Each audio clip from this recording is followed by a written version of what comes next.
Good morning, everyone, and welcome to the February 2023 edition of the Southeast Monthly Climate Webinar, where we talk about the climate and special topics pertaining to the Southeast region. I'm Chris Furman, the regional climatologist with NOAA's Southeast Regional Climate Center, and I'll be giving a climate overview of the past month. Our other speakers today are Jeff Dober from the Southeast River Forecast Center, who will provide a water resources update, Pam Knox from the University of Georgia, who will provide an agricultural impacts update.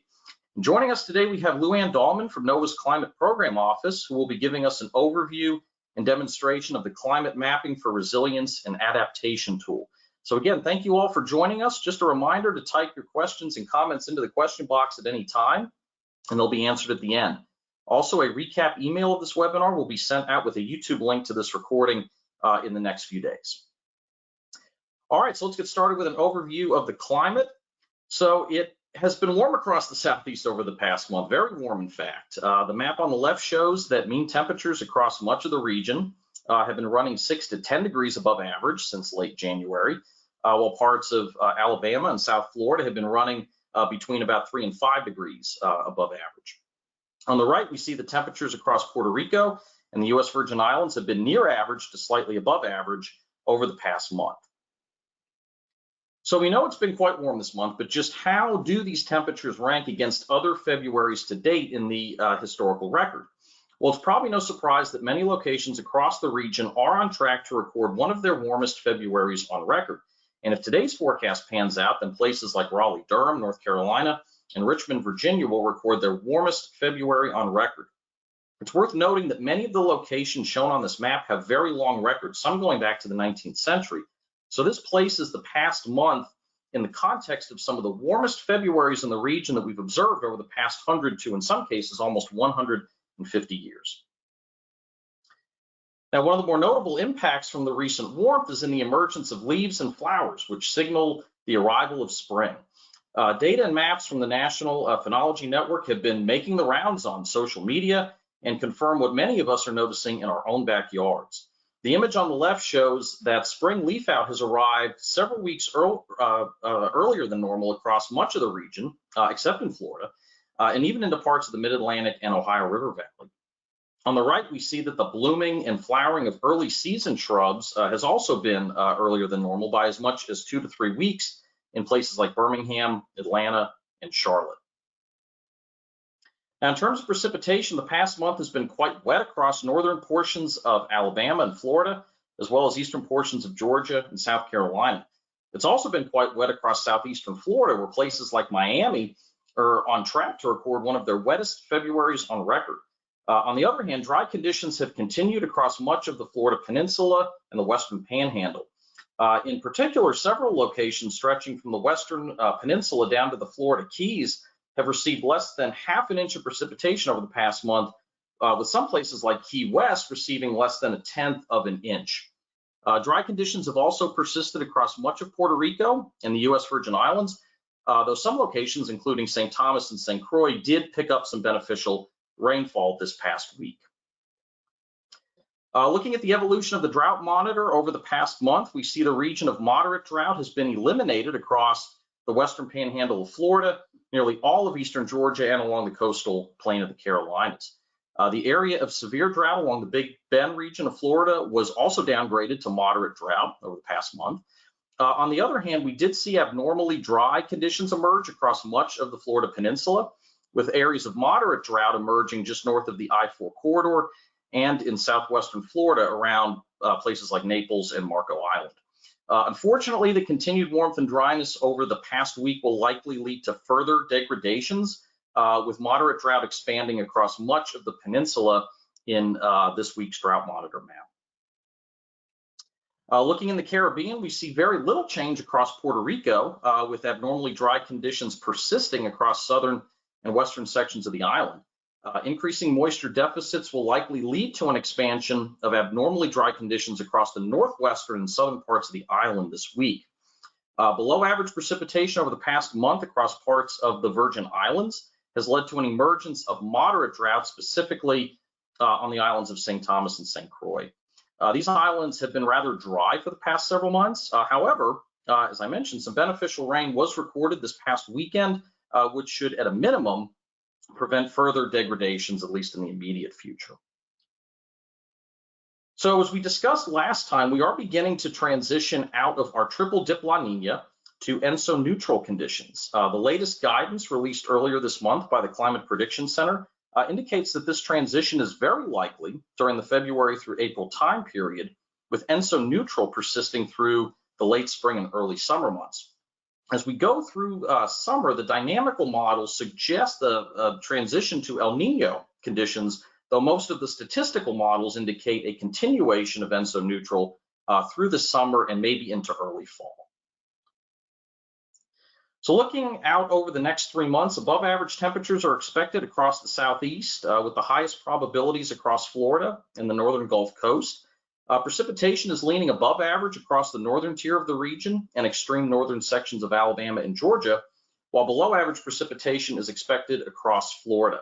In between, we see equal chances of above or below average precipitation over the next 3 months. Now, it's important to keep in mind that as La Nina conditions continue to fade across the equatorial Pacific, the uncertainty in these longer range forecasts increases, particularly for precipitation.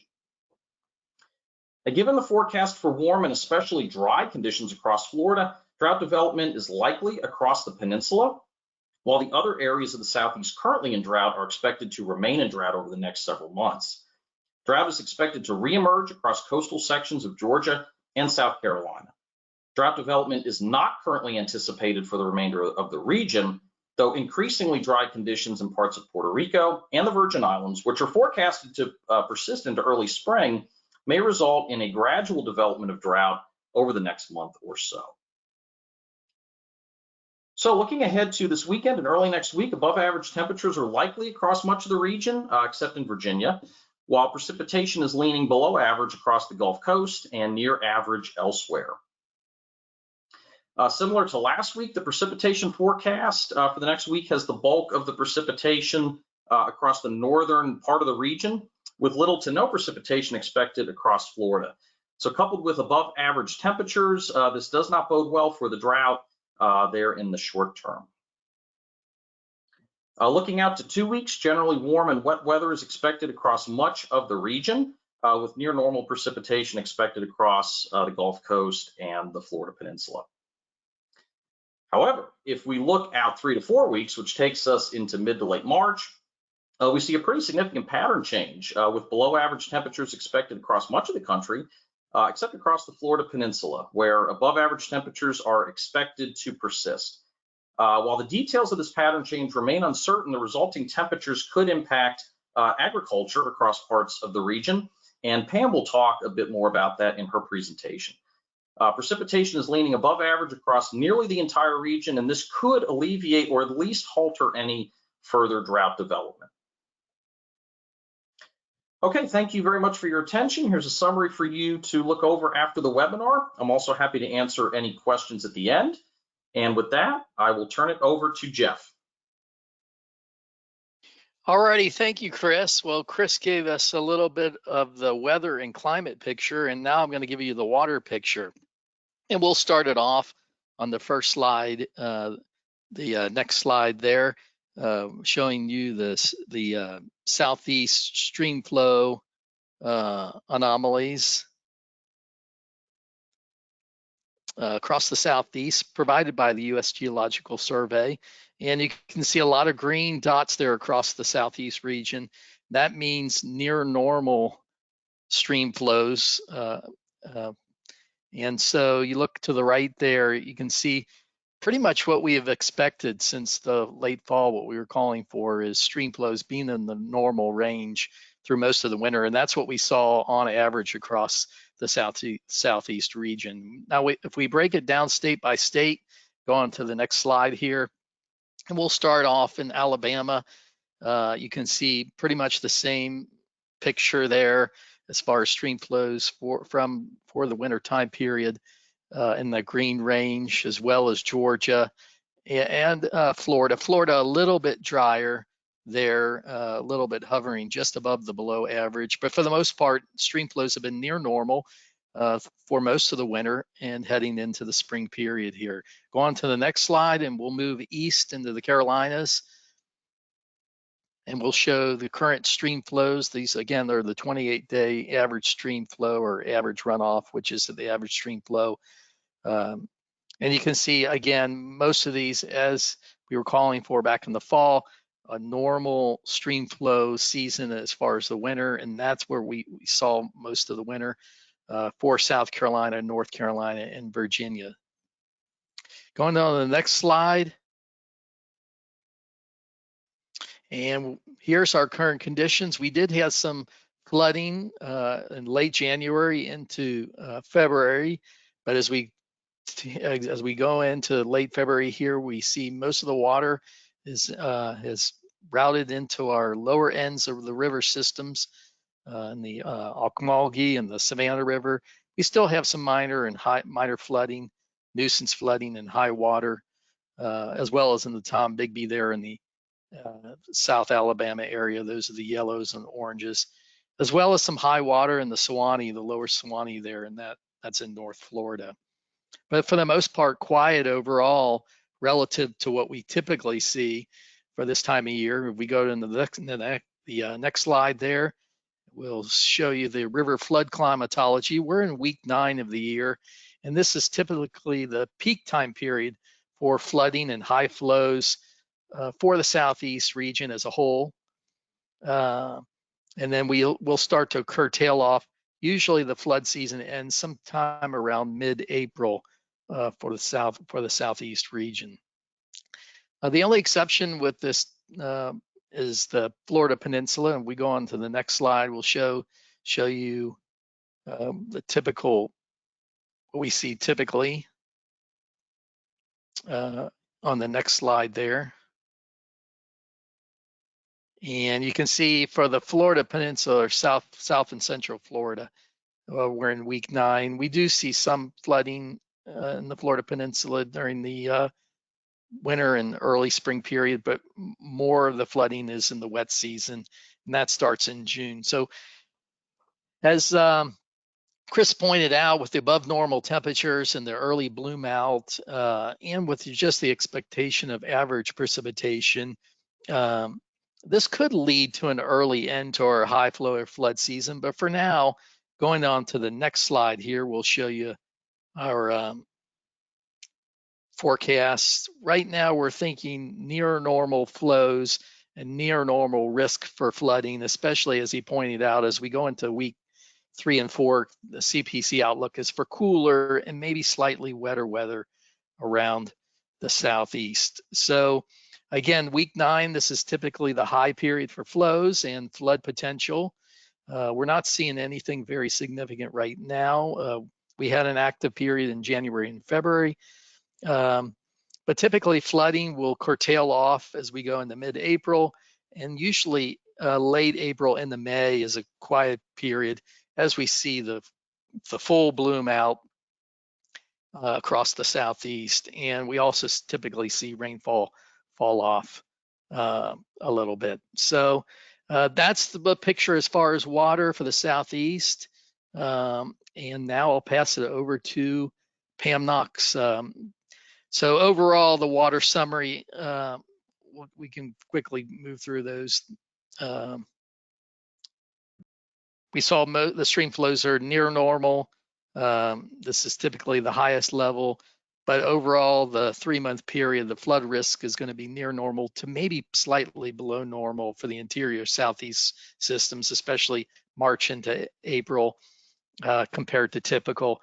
And then by late April and then May, we'll see flooding less likely.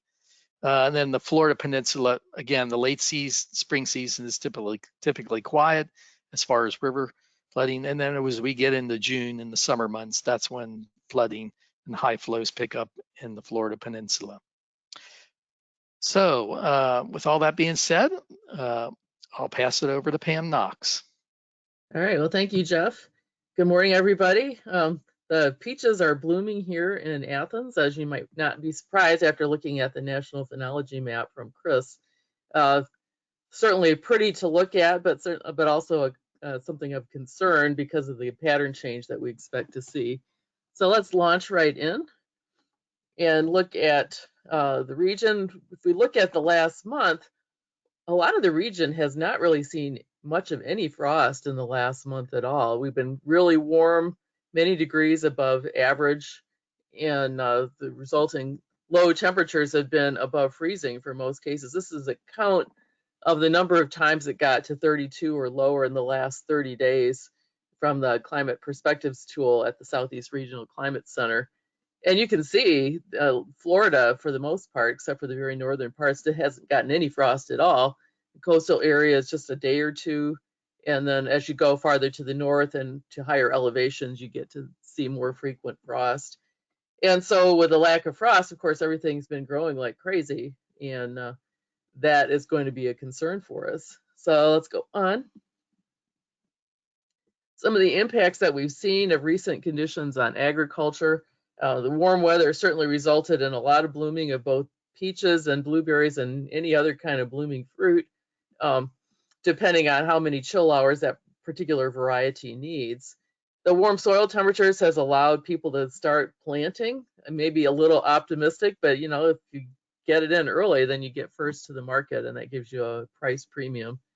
And so I've seen some pictures. This is one here on the bottom left from Rome Etheridge down in southern Seminole County, which is way in the southwest part of the state of Georgia. And there they're already planting corn. And so they're going to take a little bit of a risk. I don't know that it's too much of a risk because it's doubtful that frost will get down that far, but it's still pretty early in the year, so we'll see. Wetter areas that have had more rain are seeing some problems with fungal diseases in strawberries and other crops, vegetables that happen to be out. The dry weather in Florida has resulted in a lot of increased irrigation for citrus, but it's been really good for harvesting of sugarcane. Every time you have dry weather, it does help with harvesting for the most part. And I just wanted to mention that they have now produced a final estimate of agricultural losses from Hurricane Ian in Florida, and it reached about $1 billion, especially damage to citrus, vegetables, and melons. And so big cost to the producers down there, and they're hoping for a better tropical season this year. If we go on, just a quick look at the soil temperature and moisture. This was before this weekend, so keep that in mind. We did get some rain over the weekend. Soil temperature has been relatively warmer than normal in most of the region. And this is a little different than the map I showed on the previous page, which is a snapshot of this weekend's temperatures. It shows soil temperatures generally the warmest farther north you go. And soil moisture has been relatively dry in northern Georgia and southwestern South Carolina, but again, some rain has fallen since then, so that has probably changed somewhat since I put this map together. If we go on, chill hour accumulation, this is for Peach County at Fort Valley in the sort of the center of Georgia, and you can see the red line is this year's peach chill hour accumulation. It's now running well below last year's, and of course last year's and this year's both much below the long-term historic average. As we have warmer temperatures occurring, those warmer temperatures lead to reduced chill hours. And so certainly something of concern for peach and blueberry growers. At this point, with all the warm weather that we've seen, even if we do switch to a colder pattern, we're probably not going to accumulate a lot more. And so I haven't heard too many complaints about there not being enough chill hours for most varieties, but it's going to be an issue with some. And so we've had a lot of blooming. I've seen a lot of pictures from South Carolina Growers Newsletter and others showing all the blueberry bushes that are blooming, the peaches are blooming, and some of them are already setting fruit. And so they are very vulnerable to a late frost. If we go on, here is the freeze probability. This is now the 50% chance of frost. We are at the end of February, so we're in that band of bright green. And you can see that really stretches across southeastern Alabama, most of southern Georgia, and then one county there in South Carolina. So in 50% of the years, the last frost of the year occurs before that date, 50% after that date. And so we're not out of the woods yet as far as frost goes. Last year, you might recall, we had a late frost in April for a lot of the region. except for, of course, Florida. And so that's something that growers are watching very carefully. David Zierden did mention to me in the past that when we are in neutral conditions, there is some increase in the chance of a late frost. We're not there yet, but we're headed towards neutral conditions. And so that's just something to sort of keep in mind.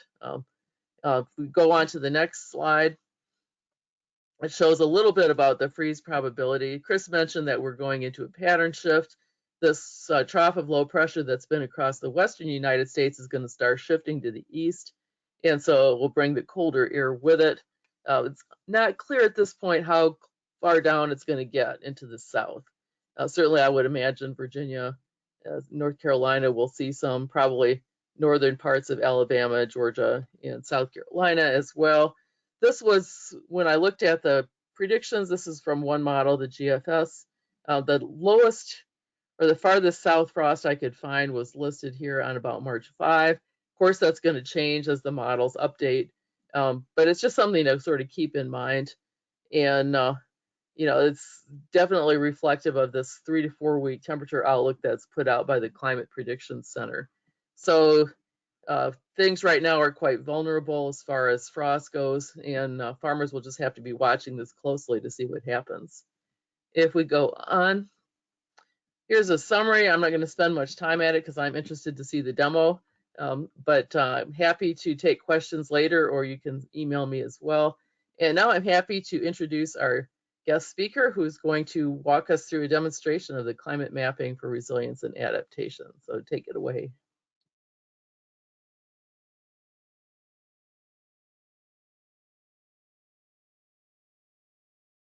Thanks very much, Pam. I'm just getting my computer set up, so I'm going to be the presenter here. I'm going to go to slideshow mode.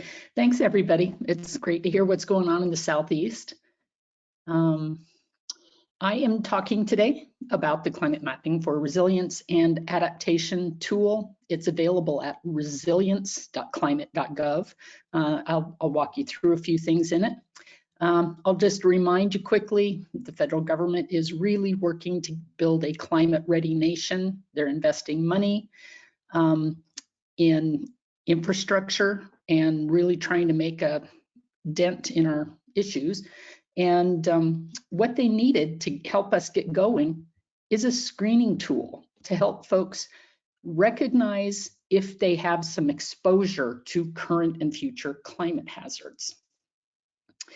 I do want to remind people that this only helps us with exposure, which is you have assets in places where they could be harmed, specifically by climate-related hazards.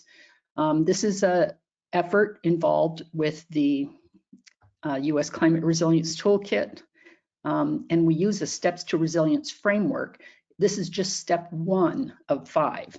And I'd like to point out there's a lot of other much more local work that goes in before you can actually know what's vulnerable and identify your most important risks. So, but this is a start, and it's at the national level. We hope people can use it. One thing that's kind of convenient is to have a use case in mind. So I just made one up. If we think about somebody that wants to start a business related to outdoor recreation along the AT, they might have a lodge for hikers, they might sell outdoor equipment, etc. But those people would really wonder what kind of exposure they might have.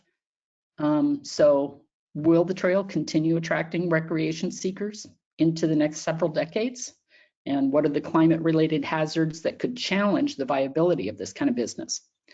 So just using that as a backdrop, we are going to go into the tool. And it starts, all these dots are kind of a hint that we have data for your location and can help you figure out which hazards are a problem there. We like to point out that knowing which hazards could harm the things you care about is the first step in protecting them. So we try to help you understand what hazards are out there. Now, the first thing in the portal, as I scroll up, is a real-time hazards dashboard. And it's updated about 6 times per day. And its point is really not to replace the Weather Service or anything, but just to help you recognize that climate-related hazards are occurring every day. Each one of these maps is clickable, and you can find information about what's going on at it. Here's the drought map, dropping, as has been pointed out, in the southeast. The inland flooding. We'll probably rename this heavy precipitation, by the way, but it's paired with people who are under flood alerts with 72-hour precipitation here. So these are really just to point out it's happening all day, every day. In the summer, this thing lights up like nobody's business. But the point is, you get to, does your community face any of these hazards now or in the future? And then what we take you to is the camera assessment tool. And what it's going to do is offer climate projections for the future. So as soon as you launch the camera assessment tool, it asks you, so where are you interested in? And I just looked at the AT, and I went with Madison County, North Carolina. There we go. And once you zero in on a location, it shows a little map at the top, but it drops you right into kind of a dense dashboard. So I'm just going to walk you through this. Up in the upper left, we have the geographies, and county is the default because these are climate projections. County is about as small as you should go if you're looking at climate projections. Down the left side, we have 5 different hazards, the same ones as in the dashboard. For each of those, we have climate projections for 3 periods within this century.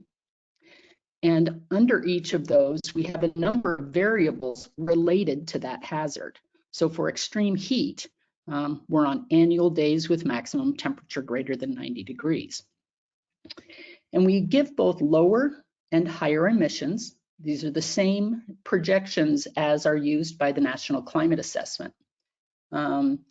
And if we take a look at this, we can see annual days with maximum temperature greater than 90 has already gone up 10.8 days since the 1976 to 2005 historical modeled history.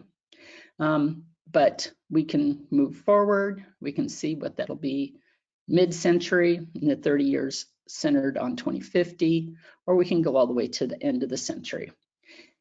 And if you are into graphs, everything is displayed graphically right here. We do encourage people to look at the full range of projections. Though we report a weighted mean, it's important to know that the range of projections is what's important. You can also get the full range of things in the table. If you're more of a map-based person, you might go to the, I'm going to switch this back to early century. I'm going to go to the map exploration. That will make everything else drop down and zero in on a map. And all the same choices are available down here, so you can do things. And the easiest way to tell what's going on in your location of interest is click it. It's you'll get a pop-up that tells you 14.8 days over 90 degrees, and that's in the early century. If we move to later in the century, 23.6, later in the century, or change the prediction model to higher emissions, you can continue getting various data.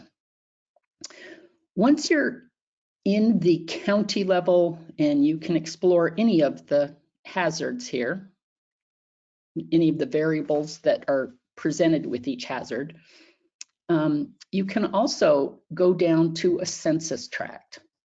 And this is kind of valuable because we have these 2 flags in the upper right that tell if building codes are required here.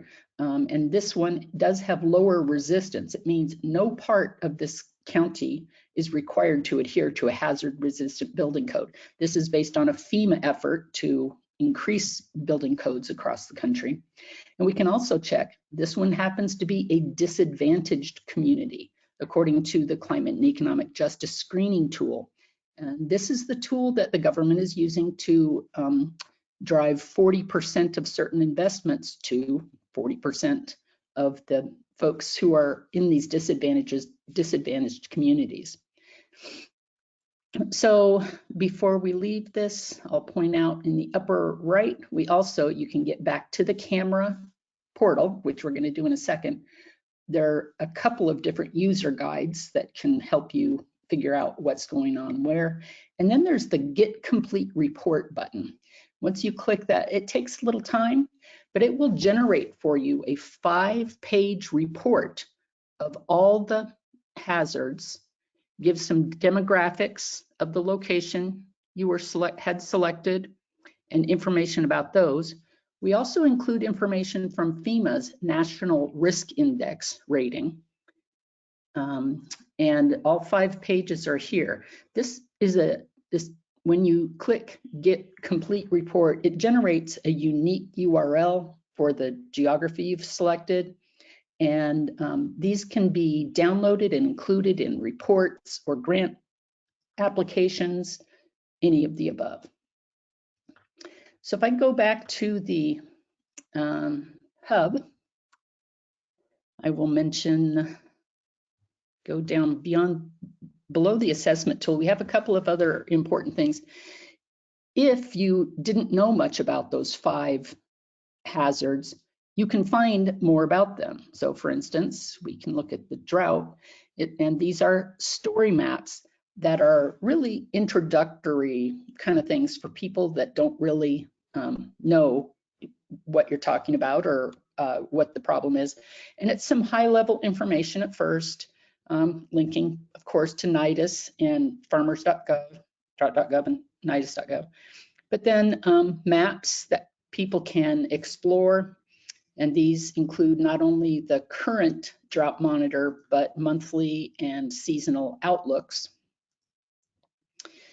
And there's another future drought tendency. This is from the projections around 2050, and it's projected change in consecutive dry days.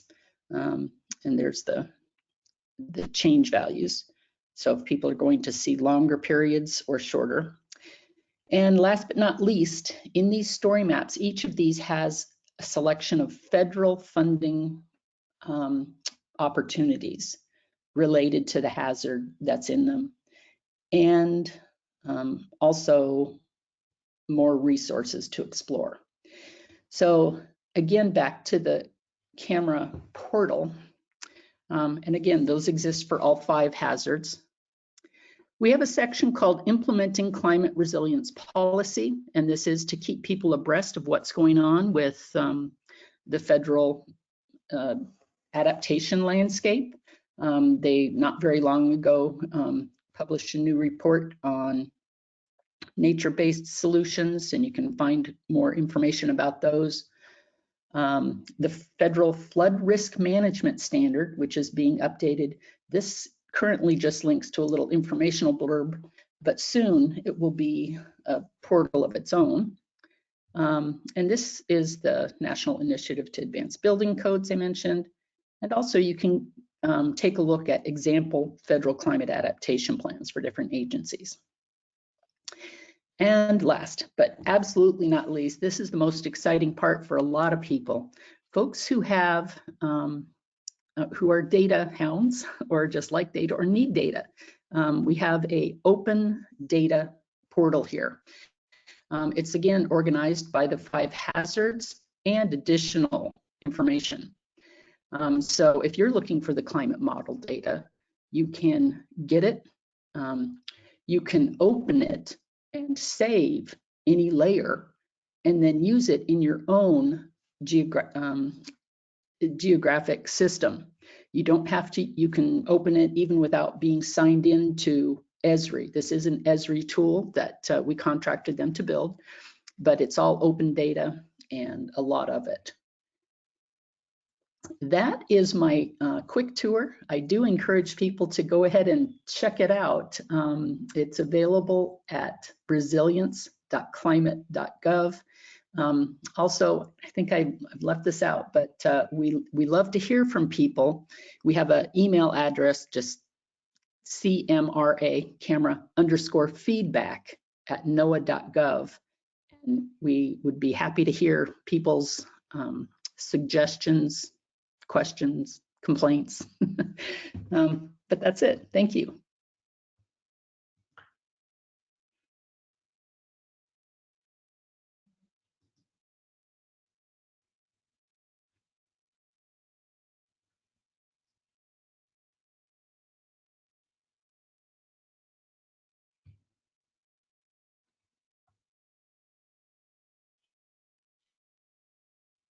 Okay, great. Thank you, Luann.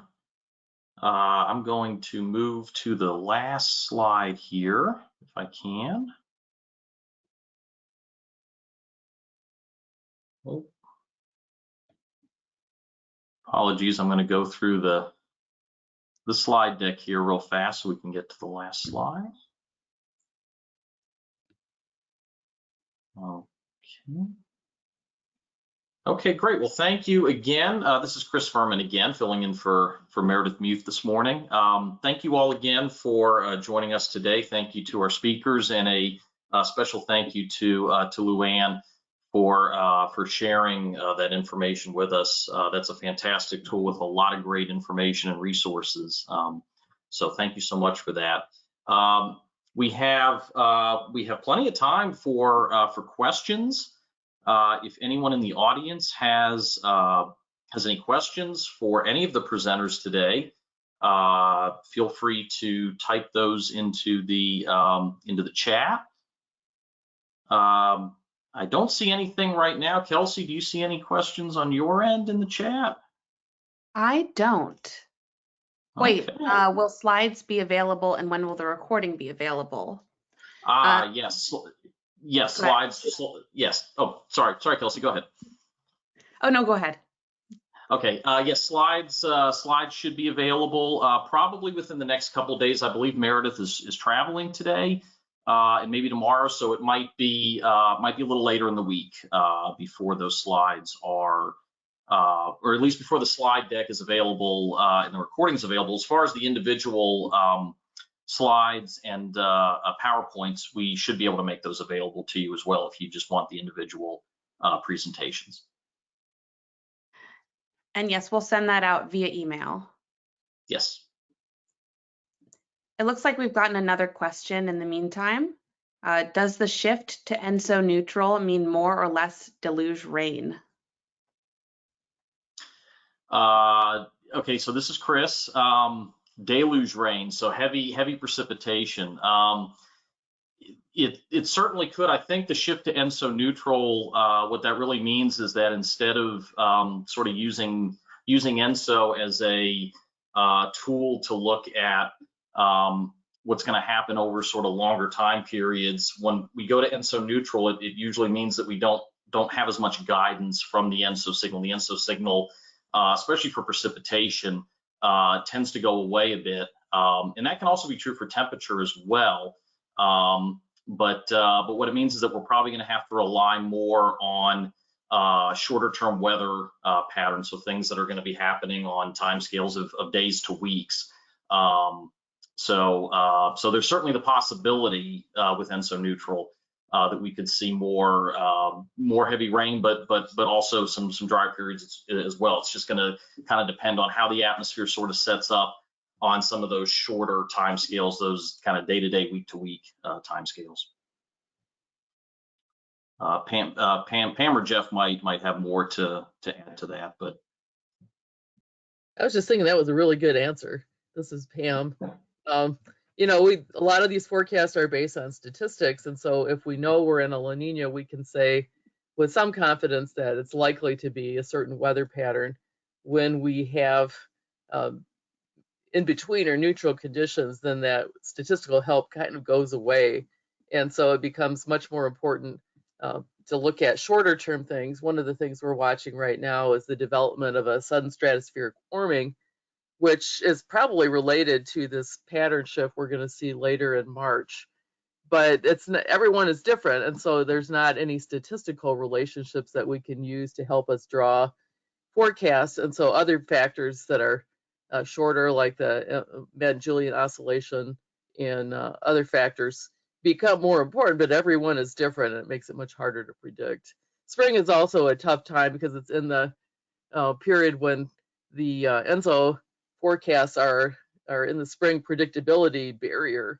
And so we're going to talk more about El Nino, La Nina, and ENSO in next month, and you'll learn a little bit more about that. But it just makes it really hard to predict. So we'll just have to watch and see what happens. But, you know, certainly the chance of some heavy rains is not out of the question.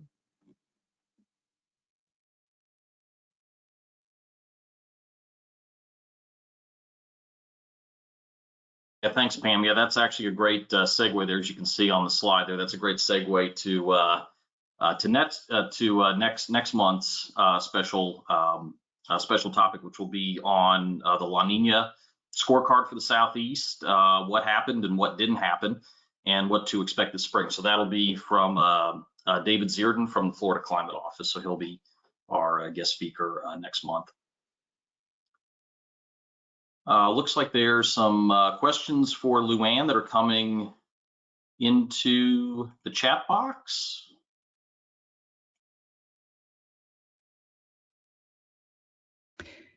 I don't see those yet, Kelsey. Are those showing up on your end? They are. I'll read them out. So we have a couple for Luann. I'll group them together. One is a question about the curated content that you talked about from the presentation. If this content is more like stories or more data sets, just kind of asking about more details on that. And then the other question says, the resources look amazing. Will an account be needed to use this resource? I assume we can save images or screenshot images. So I'll let Luann kind of respond to all of that together. Yeah, the data portal is, there's a lot of just GIS ready layers that you can open and save and then open in whatever system you use. And the other things are freely available as well.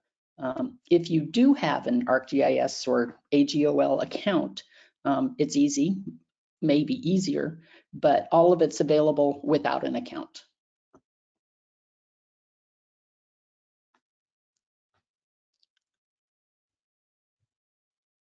And I don't see any other questions in the chat box.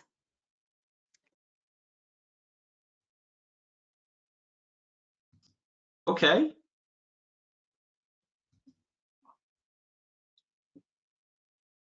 All right. Well, if there are no further questions, we'll go ahead and wrap the webinar up for this month. If anyone does have any questions or wants to follow up, again, as Kelsey said, this recording will be available later this week, along with the slides with our contact information there. So please feel free to follow up with us.